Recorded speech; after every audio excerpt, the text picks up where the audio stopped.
Assalamu alaikum warahmatullahi wabarakatuh. My friends, I hope you are fine. In this video, I am going to tell you about our thinking.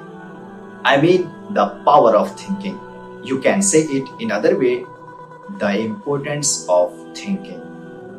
Remember it, the thinking makes you good and the thinking makes you bad. The thinking makes you big and the thinking makes you small.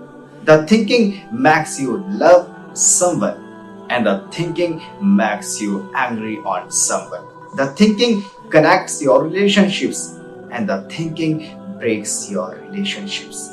The thinking makes your fight with your brothers in greed for wealth and the thinking makes you want to divorce your wife.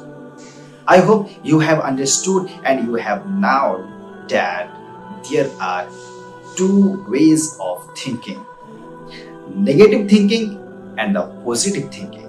That's why I want to say you please control your negative thinking and always think positive in any situation if you want to happy in your life. Assalamu alaikum warahmatullahi wabarakatuh.